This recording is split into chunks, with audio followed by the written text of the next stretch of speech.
And we begin here tonight with a breathtaking fall from grace for one of the most powerful men in media. Bill O'Reilly was the conservative colossus who stood astride primetime cable news for 20 years. But tonight he's out of a job at Fox News after a wave of sexual harassment allegations. Here's ABC's Nick Watt.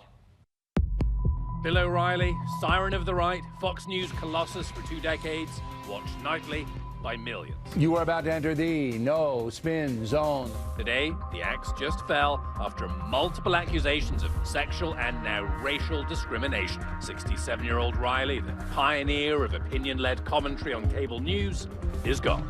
For 20 years, Bill O'Reilly was the most important face of the most important cable news network. The end came just hours after lawyer Lisa Bloom detailed the testimony of yet another accuser. She said that he would walk by her desk and say, mm-hmm, and grunt and moan at her. Otherwise, he would never talk to her. He'd say, looking good girl, when she got off the elevator. And probably most offensive to her was that he had a nickname for her, Hot Chocolate, and she's African American. Fire Bill O'Reilly! Allegations against O'Reilly have swirled for years, but perhaps the public protests, the advertiser exodus from the O'Reilly factor, finally forcing his employer's hand. Today, while O'Reilly shook hands with the Pope in Rome on his Easter vacation, in New York, the network's parent company issued this statement. After a thorough and careful review of the allegations, the company and Bill O'Reilly have agreed that Bill O'Reilly will not be returning to the Fox News channel.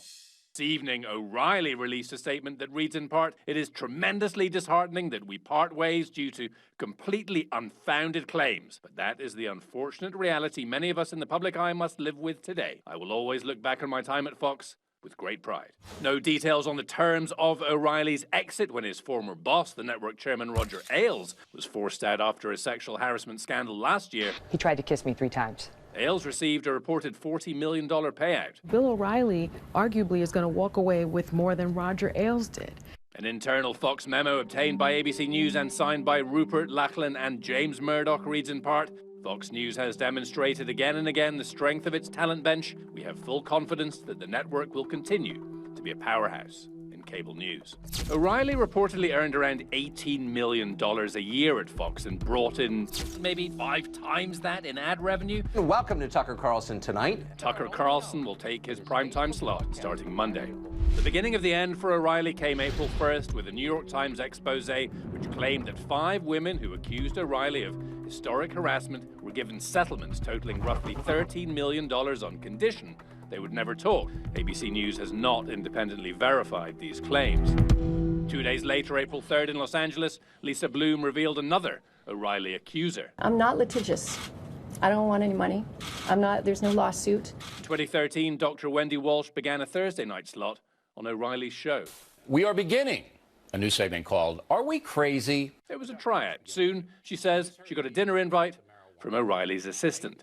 And I thought, wow, the big boss, wow. And he brought it up first as soon as we sat down to dinner, saying, we'd like to make you a contributor. Then, after dinner, she says, and as we walked past the hostess stand at the restaurant, he turned right towards the bedrooms. I turned left towards the bar, and he caught up with me and said, no, come back to my suite.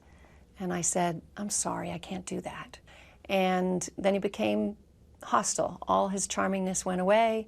And he said the words, "You can forget all the business advice I gave you. You're on your own." That night, April 3rd, advertisers began to abandon O'Reilly's show.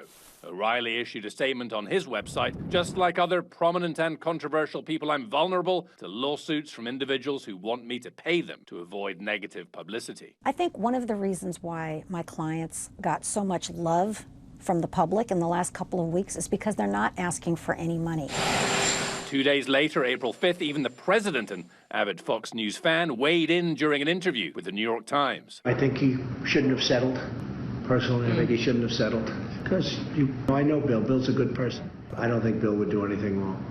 The advertiser exodus first to trickle became a flood, but O'Reilly's ratings stayed strong, even grew, averaging 3.7 million every night last week. His viewers apparently untroubled by repeated reports O'Reilly was a serial offender, accused in 2002 of publicly berating a producer, in 2004 of making lewd phone calls to another producer, Andrea Macris, who says she taped the conversations. She sued. I came back because he agreed to not ever talk to me that way again. You claim that he said to the words to the effect of, if any woman ever breathed a word, I'd make her pay so dearly that she'll wish she'd never been born. Correct. O'Reilly hit back. We filed an extortion lawsuit. In court and on the air. This is the single most evil thing I have ever experienced, and I've seen a lot.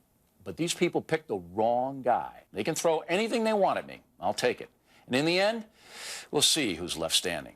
They settled, and 13 years later, the New York Times reported that O'Reilly personally paid Macris $9 million, with both parties agreeing in that settlement that no wrongdoing whatsoever had occurred. The Times also reporting that back in 2011, O'Reilly also personally settled with former Fox Business Channel host Rebecca Gomez-Diamond for $1 million. There's no question that there is a toxic culture at Fox News of sexual harassment and retaliation. The problem was even bigger than O'Reilly. Fox ex-chairman Roger Ailes gave former Fox and Friends anchor Gretchen Carlson a $20 million settlement and an apology. She had claimed Ailes sabotaged her career because she refused his sexual advances. Boy, I hope I've helped other women to win. Ailes denied the claims in his resignation letter, saying, "I will not allow my presence to become a distraction." We're talking here about a culture of sexual harassment, a culture, a hostile work environment that they knew they had a problem with. They knew it because it came from the top down. Middle of last week, the tide began to turn against Fox's biggest star. O'Reilly took what was characterized as a pre-planned vacation. But we have a contest on BillO'Reilly.com. Guess where Bill's going? I'll have a full report when I return.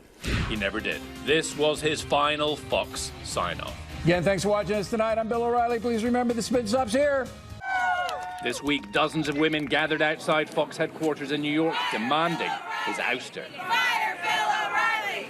Eventually, more than 70 advertisers pulled out of the O'Reilly factor. Today, Fox finally parted company with its highest-rated star. My clients who had the courage to step forward were vindicated. We got some accountability today. That Fox internal memo reads in part, the decision follows an extensive review done in collaboration with outside counsel. Lastly, and most importantly, we want to underscore our consistent commitment to fostering a work environment built on the values of trust and respect. This isn't over for Fox News. More women have come forward and may be retaining her. So this is just really the very beginning. Everyone who has been an enabler for either Mr. Ailes, Mr. O'Reilly, or any others who have paid out millions of dollars in sexual harassment claims, those people should all be gone. Hi, I'm Dana Perino. Thanks for watching us tonight. Tonight, the O'Reilly Factor aired with a guest host in the chair, but now it's just called The Factor. I'm Nick Watt for Nightline in Los Angeles.